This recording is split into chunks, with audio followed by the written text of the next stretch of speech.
watching LEX 18 News at 6. In Kentucky, a record number of people are dying from drug overdoses. The Good Samaritan law is meant to save lives by encouraging people to call for help instead of leaving someone to die. But there's another part of the law that some believe enables addicts.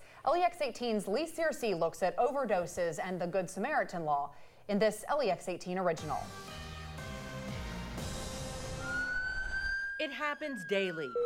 Respond to the new Marathon reference possible overdose. To family, friends. You respond in reference to an overdose ×2. Call after call to save somebody, someone. I have a 39-year-old male that overdosed on heroin. Sometimes the person lives until next time. He started taking pain pills. Just ask Tommy Gillespie's loved ones who watched him struggle after back surgery. It wasn't like Tommy woke up one day and said, hey, I'm going to shoot heroin in my arm. The husband and father who loved to work on cars battled a roller coaster ride with drugs.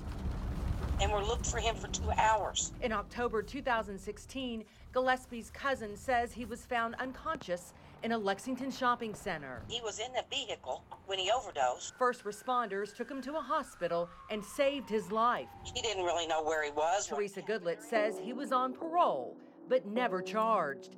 He left the hospital free and clear, along with some life-saving backup in case of another overdose. There were 2 things of Narcan in his belongings. 13 months later, Gillespie, who tried to live a clean life, died after overdosing on fentanyl. Relatives wonder if going to jail with mandatory treatment would have made a difference. I think with all my heart he would be alive had he had to be accountable for what he did. Kentucky's one of 40 states with a Good Samaritan law.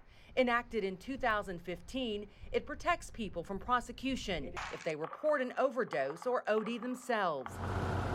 It's meant to encourage people to call for help instead of leaving someone to die for fear of being charged with drug possession or drug paraphernalia. But some of Tommy Gillespie's family believe part of the law may be hurting more than it's helping. I don't want somebody to not save somebody's life, to be exempt from prosecution or criminal charges that anybody else would be if they weren't calling for assistance. Is crazy. The numbers keep increasing. In 2016, Kentucky reported 13,000 overdose cases in emergency rooms. 1,404 people died. 2017 numbers are expected to be even higher. So is the law working? I don't consider it enabling. I consider it dealing with a problem. Kentucky's Director of Drug Control Policy says the state spends $1.5 million a year to supply emergency responders and hospitals with Narcan and counselors to help addicts. He doesn't believe the law gives them a pass. The person passed out behind the wheel because they've been drinking is not about to die. The person who's laying there in an opioid an opioid overdose, they're going to die. We're trying to save their life. Tommy Gillespie's family questions if this is the right kind of help. I think that they need to be held accountable for their actions.